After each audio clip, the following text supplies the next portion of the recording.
Hello, this took forever. Let me back up. I decided to run a Pirate101 Nuzlocke challenge, inspired by the one done by Zeritt. Anyone who has seen that video will have a good idea of the plan. But for those new to it, the basic idea is to run through Pirate101 with only one life. This applies to both the captain and the crew, so if a companion is killed, they're gone for good. And if the pirate is defeated, the whole run is dead and I delete the character. Other rules include no transferring gear from one file to another, no getting help from friends, I'll switch realms if someone else shows up, and no grinding for levels, gold, or gear. Side quests are allowed, but everything is one shot through. It should become pretty obvious how this is going to go. I started up my first run with a buccaneer, thinking that would be best due to their tankiness. We break free from Deacon in the Armada and escape to Skull Island. The first difficulty is that buccaneers start with Kobe Yojimbo as their first companion. He can become quite good, but as a swashbuckler, he's about as robust as a wet piece of paper.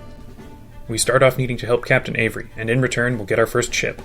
We speed our way through Skull Mountain, recruiting Bonnie Ann along the way, before getting to the first real challenge. Finn is a pretty tough boss, and we're only level 2 when we face him. You see, Finn is unchanged, but several quests were removed from this tutorial area. It's nice how fast it makes it, but back when you had to blow up the Troggy slingshots, we would have been level 3 or 4 going into the fight. All that being said, we got through the fight without any losses, mostly due to Sergeant Shepard being a great ally. We return to Avery and get 2 levels for our trouble, but when we find our ship, it turns out to be total garbage. Avery won't refund our ship, but he gives us something better. More work. He sends us off to find the lost treasure of the richest pirate ever, and in return we'll give him a special cup from the treasure.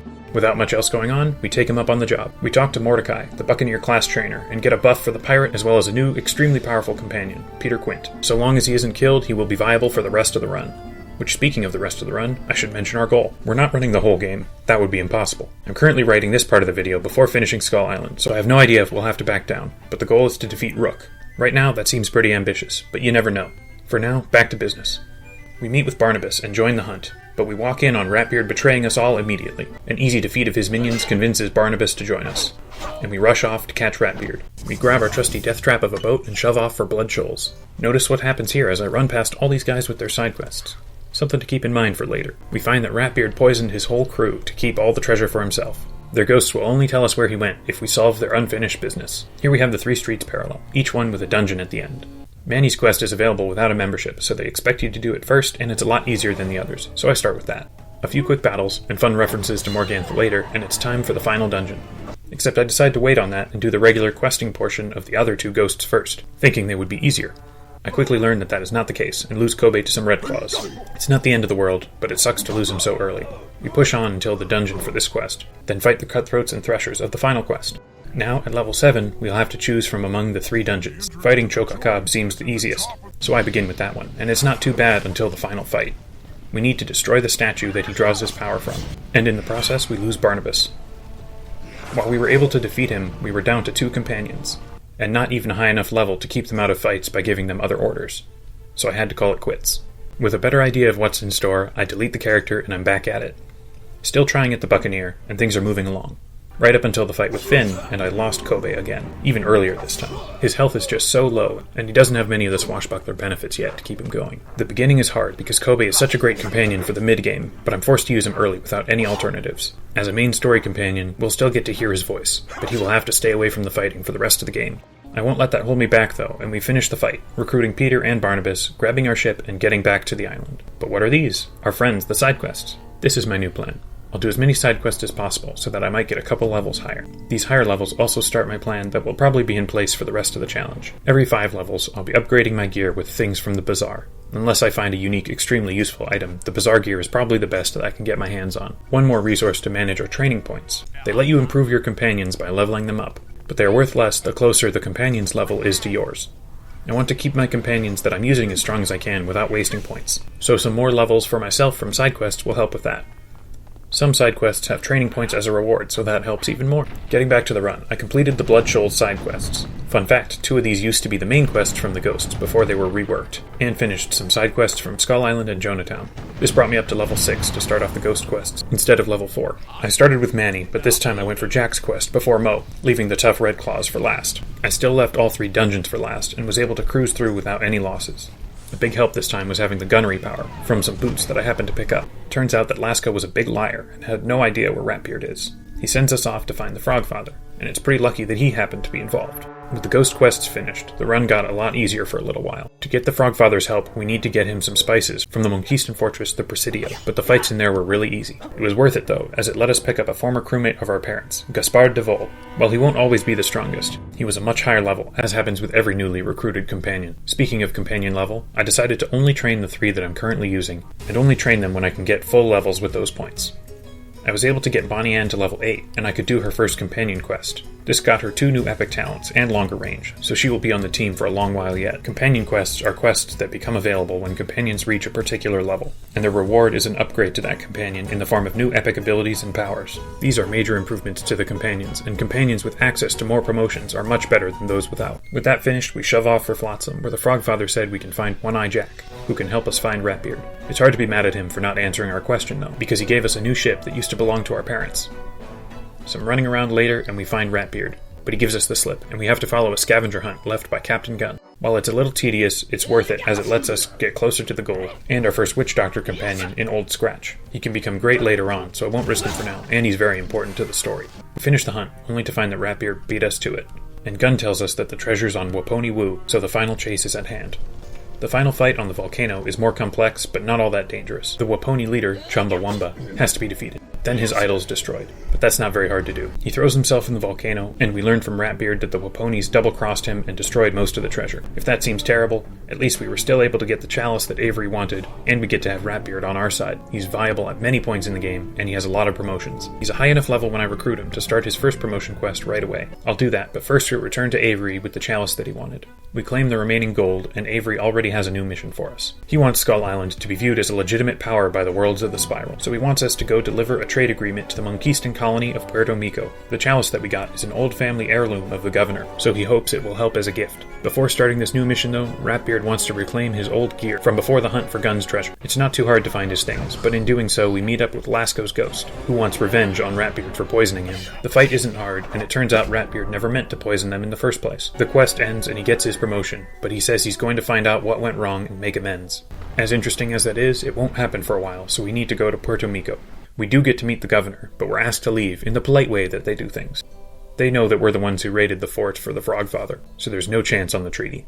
And the expected governor was replaced, so the chalice isn't much help. There is another way though, as the Monquistans need help with something both difficult and delicate. The greatest Monquistan explorer, Gortez, left on another expedition to the Isle of Doom and went rogue, deciding to form his own kingdom rather than continue to work for the vapid and tyrannical Monquistan crown. Our task is to bring him in, and in return, the Major Domo, the real person in charge of Puerto Mico, will ensure the treaty is signed. We sail to the Isle of Doom without trouble, and arrive to find an entirely separate revolt in progress.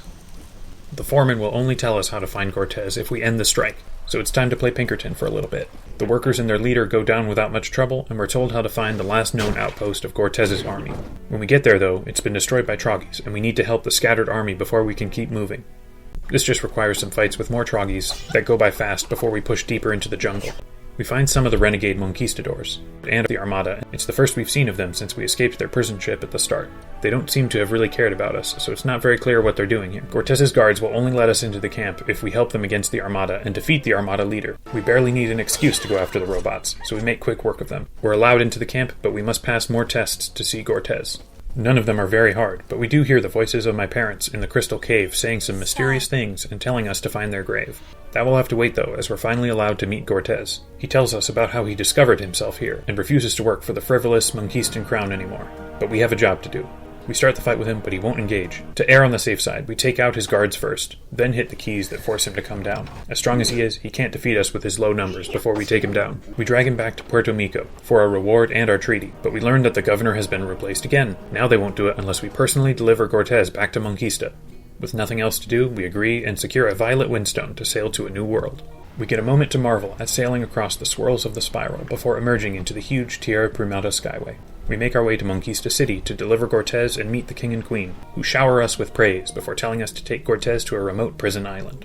When we get there, though, the guards turn on us and we have to fight. Turns out we're too much of a threat to the crown, and we have to be disposed of. We free Gortez during the fight, and we let our past enmity stay behind us. While Gortez was content to run his kingdom in Skull Island, now that he's been forced back to Monquista, he won't rest until he can free the kingdom and lead it himself. We free the rest of the prisoners as well, which includes many political prisoners and a former queen.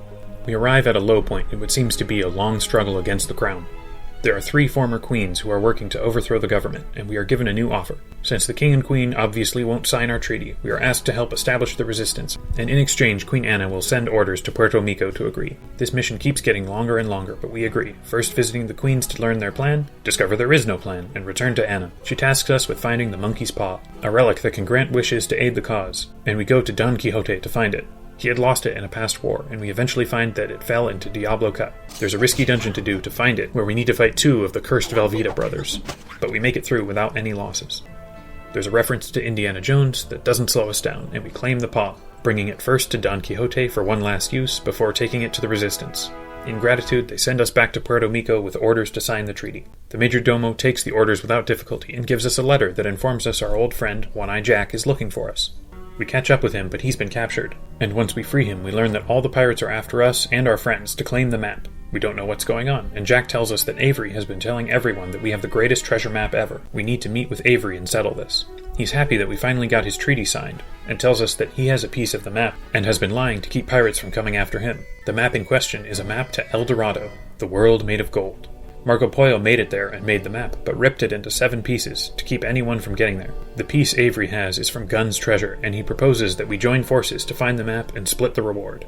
Finn, from back at the start, stole Avery's map and was trying to sell it to the Armada. We stop him just in time, but now we know the Armada is after the map as well. Avery gives us the rundown on the Armada, how they had been invented in Valencia to fight the Polarians, but after the war ended, the Armada seized control of Valencia and planned to conquer the whole spiral. It seems that El Dorado factors into their plans, so now we have a reason to go after the map besides just wanting the gold. None of us have any idea where to look for more map pieces though, so we decide to go after Marco Polo's personal papers. He died and was buried in Valencia, so we need to sneak into the home base of the Armada. Avery gives us the map piece to keep safe, and directs us to Hooktail, a resistance member from the Armada, to help us get to Valencia. Hooktail is skeptical, but after we prove ourselves and get an indigo windstone, he tells us the plan to travel to Valencia through the Avernus Skyway of Dragonspire. His friend gives us a better ship, and we head off, first through Monquista, and after a short stop with Cortez, we sail to Avernus. Avernus is intense, and if we get pulled into a fight, we won't stand a chance, but we just need to sail to the Stormgate, so there's little danger. We emerge into Valencia and head to meet with Captain Steed, another Resistance member. He's not very enthusiastic about our chances, but he helps us get a disguise to sneak into Seville, where Pollo used to teach. We sneak our way in and check in the library, but the Armada took everything he wrote and everything about him. We chase after the papers to a fortress, but learn that they have been moved on to Cadiz. Our next idea is to go to his tomb in Granquilla, only to learn that the island is being strip-mined for materials. We make it in time to find Pollo's tomb before it's destroyed, but we're caught by Fool, who tells us the map piece was seized weeks ago. He's one of the elite circle of the Armada, but he leaves us to be dealt with by his subordinates, seemingly fully expecting us to survive. We fight our way out without much trouble, and even claim a blue windstone, but the mission is a failure. Without any idea what to do next, we sail back to Captain Steed to tell him the bad news. He's long used to failure against the Armada, and tells us to find the last person to speak with Pollo before he died. He moved to Monquista, so we bid farewell to Valencia and sail away. Varro tells us that Pollo gave part of the map to his navigator, Christopher Clark, who took it to Cool Ranch, where both of them were originally from.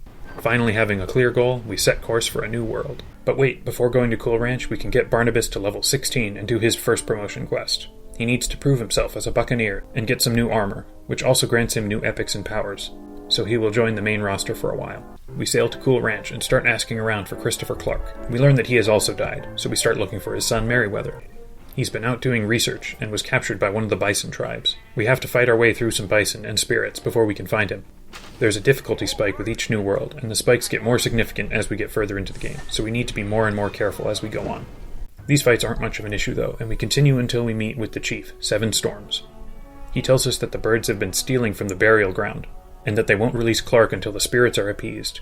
Clark tells us that it was the Red Sash gang that did it, and we need to chase them down to find the stolen charms. We cruise through their hideout at Hidden Valley Ranch and reclaim the charms. We have to fight our way through angry bison spirits to return them, and we do so without losing anyone, but the spirits come close with their many critical hits. The bison finally release Clark, and Thunderhoof, who earlier was so against us, decides to join our crew. He's a strong buccaneer, who is at his best right when we get him, so he'll be fighting with us right away. After we clear Clark's house of more Red Sash, he tells us where his father hid the map.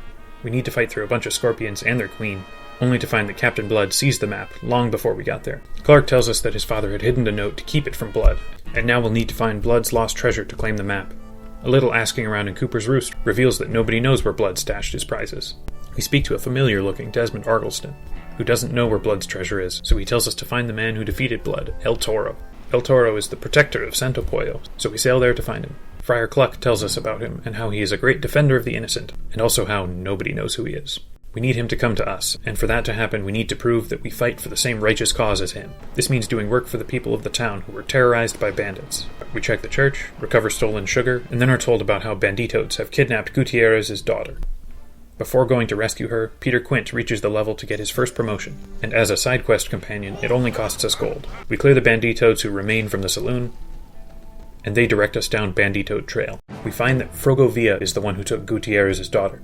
He goes a bit crazy and pulls off multiple critical hits in the same round, killing Peter Quint. If I wasn't so far in the run, this would almost be worth a restart. Peter Quint is just such a good companion for any point in the game, and I only just got his first promotion. It would be a huge time sink to restart just for one companion, no matter how good he is, though. It just means we'll end up using some more companions that I wouldn't typically use as much, but this is what makes the challenge interesting, so we soldier on. We return with Serena to her father, only to learn that the Bandito leader, El Guapo, stole the town strongbox that's used to pay Santa Anna's taxes. We wheel back around to Bandito Gulch at the end of the trail, and fight our way through an army of bandits, while tearing down all 5 defensive towers. We are about to fight El Guapo himself, when El Toro enters and joins the battle.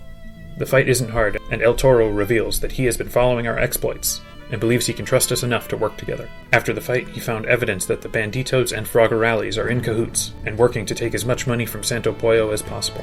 Before attacking Santa Anna, we reach a high enough level for Gaspard's first promotion quest. His old captain is in some trouble, but has learned where a great treasure is. He wants us to find the Golden Frond, and we eventually do, but here's where I run into something that I had forgotten about. While getting all the side quests, and doing them periodically, has kept me a few levels above the main quest when I need it to be. It does nothing for companion quests if I do them as soon as I reach a high enough level. This made itself apparent at the end of the quest, when an Aztecosaur bloodlord killed Barnabas. It's a bittersweet moment, as we get a much stronger Gaspard and lose a powerful companion. Probably stronger than Gaspard, even after his promotion. At least this time we had gotten to use him a bit more. But now he will join Kobe and Quint as our fallen companions. With the side quest finished, we make our assault on Santa Anna's fortress with El Toro. There are many fights with Froggerales and some unexpected Armada troops before we reach the final fight. Just before that, we freed some prisoners, and one of them decided to join our crew. He's not particularly good, but he does start at a high level, so I'll use him for just a little while. Although out of caution, I'll wait to use Logan until after the final fight. I was overly cautious, and the fight goes off without any trouble. We return to Santo Pollo, only to find that we were followed, and have to fight Santa Anna again. Due to this, we learn El Toro's true identity, and he will finally speak with us about Captain Blood. The feeling of progress is short-lived, as Rodrigo tells us that he is not the one who actually defeated Blood. That was his adopted father, Don Rafael, who was El Toro before him. Don Rafael is dead, but his old partner Tonka is still around, so we sail off to find him. He's working with the Free Ranger now, so we go to his ship, only to find it set upon by undead Darkmoor ships. We blast our way through the fleet and board the ship to find a new enemy. The Duck of Death is on board. We fight him briefly, but he's indestructible. The only thing that saves us is that he leaves us to his minions after we extinguish his fires. It has been helpful already, but this is the point where the high movement speed of a buccaneer charge becomes extremely helpful. Once the duck is gone, the rest of the fight isn't too hard, and we save the Free Ranger. He has been badly poisoned or cursed, so we take him to the Bison Village and get the ingredients to cure him. That will take some time, and the duck kidnapped Tonka, so we need to save him. No one knows how to hurt the indestructible duck, so Dancing Stars sends us to ask the wind spirit Thunderbird how we can do it. Thunderbird will speak with us, but won't tell us how to defeat the duck until we appease the 3 totem spirits of Big Sky. The spirits were betrayed by 3 Scars and the Black Storm Bison. The first is Brother Owl, and to summon him we need a stolen spirit flute and to make a rattle from Stingtail tails. The flute is easy enough to recover from Red Sash ships, but the rattle takes a bit more effort. The next fight coming up is perhaps the number 1 most difficult for the level you're meant to be at in the whole world. The Stingtails have a ton of epic talents, and are a huge threat, despite not being bosses or even having much story significance. With having lost 2 companions in quick succession, and remembering this fight from the past, I did every side quest that I had available before trying the fight, now at level 26 to their level 23. I took in my 3 best companions, Bonnie Ann, Gaspard, and Thunderhoof, and the fight was on. With some careful positioning and a bit of luck, the fight goes off without a hitch, and we come out unscathed. It seemed that the heavy preparation and awareness are enough to get me through some of the toughest battles. The ones where I've lost companions have been the ones that came on me by surprise with how difficult they are. With the items gathered, we can summon Brother Owl above Gold Creek and calm him. He's angry that his headdress was given to the Hornet Queen, who then destroyed it, so we reclaim the pieces and repair it for him. The next spirit is Sister Snake, who can only be summoned by a Sky Snake egg. We claim one and use it to speak with her, She's angry because her son was cursed with wings, and her venom was stolen by Three Scars. She has us kill another sky snake, and that's enough for her. After the experience with losing Barnabas to a quest at my level, I decided to wait on my Buccaneer quest until I was a bit stronger, despite the great reward it offers. Now, being a few levels higher, I completed it, and got the second rank of Vengeance Strike. The final spirit is Brother Wolf, who needs Bumballoon meat to be summoned. This is another fight that's typically quite hard, but I'm still riding the extra prep from the Stingtail fight, and while the fights are tedious and take a while, they aren't very risky, and my new Vengeance Strike counters theirs pretty well. After summoning him, Brother Wolf needs us to cure the chief's daughter, Silver Rain, who was poisoned with Sister Snake's stolen venom. We talk to Sister Snake, who tells us that it can only be cured with items found in Skull Island. We take a quick trip back, and Madame Vadima directs us to a spirit who has the ghost tier we need, before sending us off to the Frogfather to get Grumwort. The Frogfather's shipments had been stolen by Joey Cairo, but he's not hard to find and defeat. We cure Silver Rain's sight, and Brother Wolf sends us off to chase down Three Scars and get revenge. Three Scars is on a ship, which makes the fight doable, as we can take out the first half of his health with the ship's cannons. It's still a close thing, as 2 consecutive super hits nearly killed Thunderhoof. I have to pull him back, but we're able to get through without losing him. Defeating Three Scars finally appeases all the totem spirits, and we can return to Thunderbird to learn the secret of defeating the Duck of Death. She gives us his whole tragic backstory of how he was betrayed and went to Darkmoor and sold his soul. But the really important thing is that he can be hurt by blessed silver. We head to the silver mine in Cooper's Roost, and after clearing the mine of bloodbats, get the silver we'll need to take him down. With silver bullets in hand, we return to the Bison village, and pick up the Free Ranger to go save his partner. The Duck conveniently brought his fleet to prevent us from getting the bullets blessed, so we won't struggle to find him. The fleet barely slows us down, and we race to the cemetery to bless the bullets. When we get there, we see the surprise return of Deacon, for the first time since the start of the game. He's trying to get Tonka, but we interrupt the deal and face down the Duck while Deacon leaves. Now able to do damage to him, he doesn't stand a chance, despite his high number of minions, and we save Tonka. We even take the opportunity to detonate his ship and end his reign of terror. Finally able to speak with Tonka, we learn that Deacon wanted information about Don Raphael that Tonka didn't know. We spend some time unlocking the crypt and gathering Don Raphael's things before Old Scratch can summon his spirit. Raphael tells us how he refused to allow his daughter to marry Rodrigo, and he won't tell us about Captain Blood until we right his wrong. We make a quick pit stop to grab his ring before heading back to Skull Island. We need to find Sally so we can bring her home, but she's a hard woman to find. First talking to Jack, then some wharf rats in Scrimshaw, before finally the surprise return of Gortez. He had hired her to do a job in Port Regal, so we need to find a way to get past the blockade. To do this, we start the famously long string of quests for the Scurvy Dogs, to first get them to tell us how to get through, then to actually accomplish it. We travel back and forth to Monquista twice, sink 24 ships, and delve deep into the ancient ruin before finally capturing the Brass Monkey, who will serve as our ticket into the Marleybone-controlled Port Regal. As we enter Port Regal Skyway, Ratbeard is ready for his second promotion. He's finally figured out how his plan went wrong and killed his old crew. He blames the frog who sold him the poison, and when we confront him, he tells us it was Ratbeard's old enemy, Captain Fowl. We chase him unsuccessfully until deciding to bait him back to us. Ratbeard finally gets revenge on the bird who tried to ruin his life, and when it's over, he's even stronger for us. When we finish with Ratbeard, we meet up with Gilbert and Sullivan, who were Sally's contacts in the city. After doing a bit of work for them, they direct us to the final accomplice in Cortez's operation, Catbeard. Catbeard reveals the whole operation as an attempt to free Napoleon from prison, the same one that now holds Mustang Sally. Catbeard has a plan to break into such a formidable prison. It just involves the small task of starting a war between the 2 strongest navies in the spiral, a small price to pay for our mission. We really don't seem to care much about anything except for our search for the map. We'll trick Marleybone by sinking several of their ships and kidnapping the governor's daughter, leaving evidence it was the Armada. We also have to fight our way through some redcoats to do it, which means we are absolutely killing these guys. We then sink Armada ships and destroy their fortress in the Skyway, which they blame on Marleybone. When the setup is finished, Marleybone and Valencia are at war. Fool was captured by the Royal Navy, which the Armada immediately lay siege to. We are about to finish the plan, but are briefly sidetracked by Bonnie Ann's second promotion quest. With the war started, Special Branch wants to assassinate the Armada General Rooke, and they need a good sniper for the job. Anne's old captain is going to trick Rooke into appearing, and Bonnie Ann will take him down. We spend some time building her a good enough rifle to do the job, but when the time comes, it looks like the Armada was onto us. Deacon shows up instead of Rooke, and he tries to trap us here. We can fight our way out, but the mission is a failure. At least Anne gets to keep the superb rifle. Back to the task at hand, we sail to Fort Elena and sneak in while the Armada distracts the guards. There are still battles to fight against both armies, but we can make our way down to the lower levels, and free both Sally and Napoleon. The plan has been perfect, which makes more sense when we learn that it was Napoleon's plan, not Catbeard's, and we fight our way out of the prison. We make our way back to Catbeard, and all part ways. Napoleon to go win the civil war in Monquista for Cortez, and we bring Sally back to Don Rodrigo. With that finally finished, Don Raphael tells us where we can find a former member of Blood's crew in Tumbleweed, and he will tell us where Blood kept his treasure.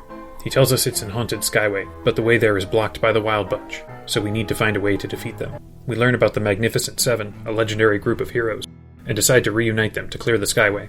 It takes a bit of time and travel all over Cool Ranch, but we bring the 6 remaining members back together and claim our place as the new 7th. We fight with the Wild Bunch leaders several times until we bring them all together in one big battle, all of them against all of ours, and win, rescuing Timmy and opening the way to the last Skyway. We need to find Blood's former first mate Sabatini, who lives at Fort McMurtry. He led the mutiny against Blood and has the key to his treasure. As we leave, Billy the Kid joins our crew to help us out. We arrive to find the fort under attack, and after helping to defend and recapture some prisoners, we learn that Sabatini fled. We catch up with him just as he's being killed by Blood, who retakes the key. With his last chance, Sabatini tells us to go to Isla de los Muertos and learn from the cards. We learn that we need to meet Death and find Blood's weakness, and when we do, he tells us the story.